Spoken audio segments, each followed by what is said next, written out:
This happened around 2008 when the economy went down hard. I was working in a small electric and computer lab where we build some very high-end video computing product. I was assistant manager in the computer lab because I was the most experienced guy in the lab. Basically, there was no problem I didn't see before and couldn't solve, while the rest of my crew were beginners. Economy went down hard, but this business didn't suffer much. There are not that many people who knows how to handle dedicated hardware in a dedicated field. So we were not too worried about our job. However, our Richard CEO thought it was a great opportunity to save some money. First, he fired almost all my crew, leaving me with one guy, only to handle all the work. Second, he announced a 20% cut in work time, which means 20% cut in pay. He gave us this offer: you can work 7.5 hours a day instead of the 9 hours in our contract, or skip one day a week. We worked Sunday to Thursday. My crew member agreed to cut the daily hours. I, however, decided to cut the day. One thing he neglected to decide is which day I cut. I did ask him, but he just say you choose. So I figured it's my decision now. And I decided to take the last day from this week and the first day the next week, getting me a long 4-day weekend every 2 weeks. Great. It worked nice for a month. My pay was reduced, but I had a lot of free time and I already started using this free time to improve myself. First thing, look for another job. At the end of the second month, the boss noticed something odd. The new guy got a call to solve a problem at Thursday and he couldn't figure it out until Monday noon. A long time for a problem to be solved, and the client was not happy. He called my crew in and asked him why the delay, and the guy said he couldn't fix it and I wasn't available to fix it until Monday. So I get called in. First thing first, why am I not available on my days off? Simple, I don't get paid for that, so screw you. Second, why the long weekend? Well, I explained him that he gave me the authority to decide, and that is my decision. Bossman was pissed. He tried to F*** me over and found he got screwed back. He claimed it's not right and that I should change the days back and be available while I'm not at work. I asked him if that's a management decision, because if it is, it's 3 strikes against me and I'm entitled to a month's salary and full compensation, which at that time was worth another 6 months salary. He understood that he was royally F***ed by me and withdrew his decision. He didn't give me my day back, so I continued looking, and by the end of the month I gave my notice. In my notice I specifically stated the pay cut as my reason to leave, and with the other argument I constantly had with him the last month, demanded 6-month compensation, as per my contract. Bossman refused to budge, but I sent him a formal letter, threatening to sue him. He tried to make things right again and finally offered my day back, but too late. I already had another job with better pay and better boss. Not much better though. Bosses will be bosses. At the end of the month I finally left. My last crew member was promoted to assistant manager instead of me, but they didn't give him the pay raise. He was pissed, and being a better man than me, he quit after only a month and opened his own business, directly compete the old boss. His main target was to harm the old boss, and he succeeded very well. His business grew, and he makes good money now, while the old boss had to pick up the pieces of his business, now unable to service his clients. It got a major hit. Last time I checked, he closed the computers lab and shrinked the business from 10 people to 3. 2 of them are sales rep. Don't get cheap on your best employee, it will destroy your business. About 10 years ago I was working as a software deployment engineer for the UK branch of a Brazilian company, owned by a US company. There were 3 of us for the entire world, all based in the UK. Our roles comprised of flying somewhere on or for a Monday, building configuration and labs in the local US company office, training their staff, updating code if things didn't work etc. Before deploying their first site for them while they watched, they would do the second while you shadowed, and then feed do the third with you at the hotel but on call. A typical country engagement was 3 to 6 months, because you'd be bouncing between anywhere between 4 countries at a time. Each week a different one. Enter new hour manager for Europe. Each week we would blast a timesheet to UK hours to allow them to send it to Brazil, who would bill the US company. Quickly the new hour manager notices that each of us is clocking in around 30 hours of OT a week. simply because the contract stated, the moment we left our houses on a Monday or Sunday, that we were now classed as working because of the international travel. We enjoyed this clause because time and a half for 30 hours a week was lovely, but that did mean that the further from the UK we went, the quicker we hit the UK limit of 40 hours per week. My record was hitting 40 hours by lunchtime Tuesday due to spending 27 hours flying to Sydney. As I said, the hour manager didn't like that we were going so far over the 40-hour limit in both our contracts and in the UK. I sat down with her and explained that it was just the nature of the job, that we didn't mind because we got out for it. She wasn't happy, talking about process, and that they wouldn't be paying out for over hours from X date. Throughout the meeting she was abrasive and rude, like she was talking to a child. Not the highest billed technical resource in the company. Naturally quite annoyed by this, but very little we could do. The OT wasn't in our contracts as we were salaried employees, and it was a perk that we were given. I grabbed the other two in a quick huddle and we formulated a plan. We brief our respective project managers, employee of the US company, and they each agree. The next Monday, A flew to Finland, B flew to Austria and I flew to Kazakhstan. Naturally, I hit the 40-hour cap quickest, and at mid-morning Wednesday, with only half of the urgent work completed for the week, I tell the PM I'll pick him and our file maintenance resource when they want, before jumping in the car and heading back to the hotel. I text A and B and let them know we are a go. Later on that day, A does the same.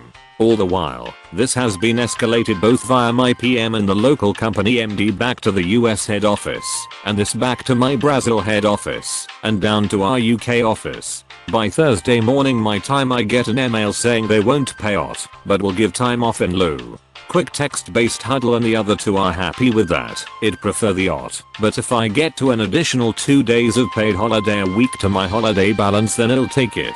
We agree, go back to working. Our manager is suitably browbeaten for her mistake, and then even more so when she realizes that time off in lieu has to be taken in a month cycle, meaning each of us had around a week off paid per month. I work in waste in a large public building, and we have a team of about 10 lads who each service up to 9 rooms with 4 huge half-ton bins in each. It's often messy work and it's a struggle to attract workers, so the guys that remain are often reliable and very hard working. It being a public service also means the lads will work above and beyond what they're supposed to as it saves money. We are also on near minimum wage for hauling this stuff through 8 miles of walking each shift.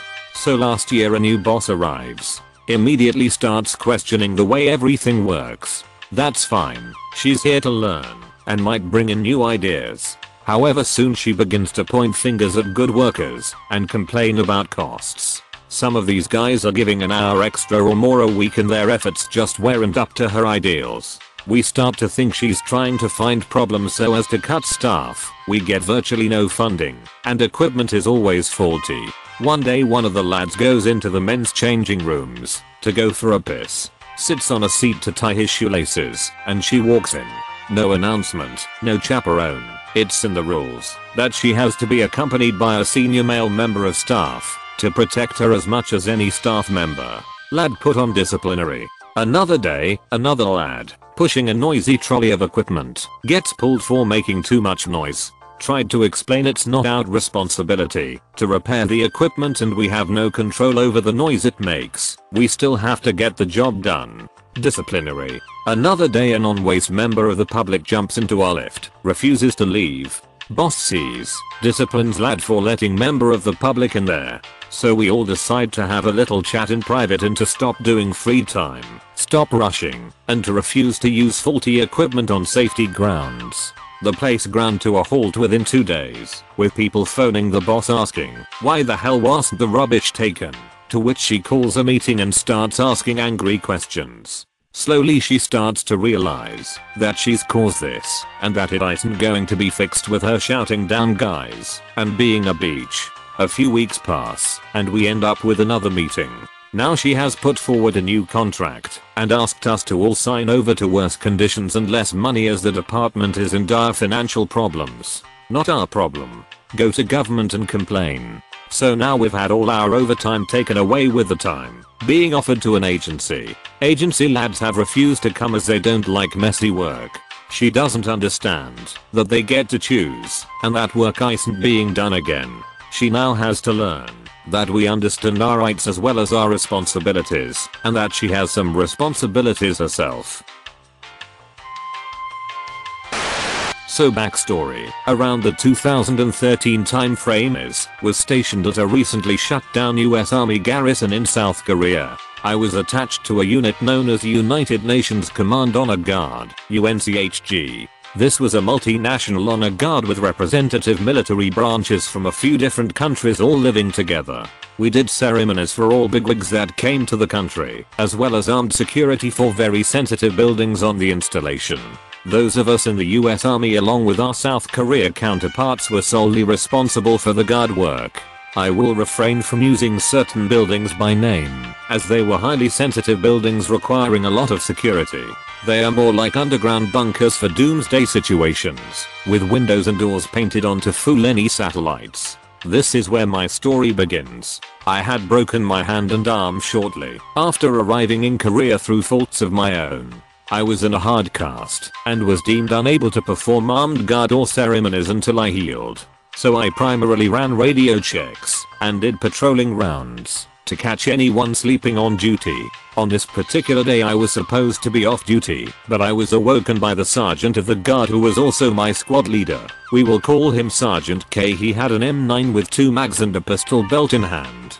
Before I can muster the words to explain him off, I'm informed that there is someone special in town and we must up the guards count.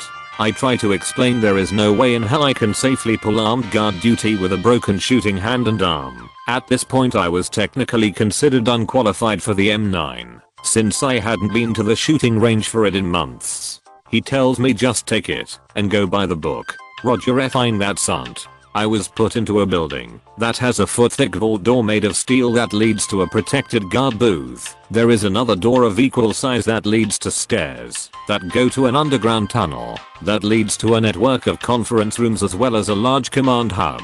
I've been on duty for around 2 hours at this station reading over the standard operating procedure (SOP) for this particular hub. I notice the book has a typo that clearly states only visitors that possess X color badge with X level security clearance are permitted access to this facility, when in reality, it should have stated only X at minimum level security clearance may access and all colors indicating higher security clearance are allowed access as well. Initiate compliance. In walks this British Army general in plain clothes. I ask for military ID to confirm who he is. He responds in good fashion, I shall certainly not have to show you who I am. I calmly stare that this is the rule, and as I'm not accustomed to him, I can't take his word. He finally shows me his access badge, which unfortunately for him is the highest level he's able to get. I show him the book and clearly point he can't access this facility unless he only has X clearance and no higher. The look on his face was almost too much to keep from laughing and breaking composure. He turns brightly red and walks out. I'm sure thinking him dim-witted. 10 minutes later I have a royalty pissed off Sergeant First Class, E7, pounding his fist on my ballistic glass window. He is screaming open the goddamn door specialist before I skull drag you through this window. Now I've met this man before, and he's typically a nice guy and helpful, but has just found out I refuse the British Army envoy access to the command meeting. This particular sergeant is the paper jockey for the 4-star general of the entire Korean Peninsula and Asian theater. He has been sent by the general's orders to adjust me. I ask to see this sergeant's security access before I open the door to get skull dragged. Unfortunately for him, book says he needs X, and he has higher than X, so I refused. About 20 minutes later I have the entirety of my command staff in the room with me screaming and hollering, threatening to chapter me out for disobedience. I calmly ask to explain my actions and the circumstances. The sergeant from earlier arrives just in time for the explanation. He is still beet red and fuming to high hell. I open the book and point at it and tell them I went by the book as ordered to by Sergeant K, and the book states that only X was allowed, and as stupid and ridiculous as it sounded, the book says anyone with a higher clearance was no authorized. The looks around this tiny room are of hysteria and defeat. The first one to laugh is this pissed off sergeant from earlier who took the book and trashed it in the burn box and walked out. My co-and place spent that night typing a new SOP for all GUPS stations, and Sergeant K was confined to pulling 24-hour guard shifts every other day for the week as punishment for making an unqualified and physically incapable shooter pull an armed guard shift, and I was exempted from guard duty until the cast came off. This one is short but sweet. Once, when I was around 5 or 6, I was playing outside with this girl that lived on my street. I had just eaten a banana, and, being a law-abiding, innocent 6-year-old, I was looking everywhere for a bin to put the skin into. The girl, who was a couple of years older than me, said something like, "That's lame. Just throw it on the ground like I do." So I did. A few minutes later she slipped pretty badly on the skin and broke her leg. Sorry if this doesn't fit exactly, because I didn't maliciously leave the banana skin on the ground, but it's a pretty funny story from my childhood. If you enjoyed the stories, slap the like and subscribe button for more of them, and don't forget to support the original writers with an upvote. Links are in the description. Peace out, and catch you tomorrow.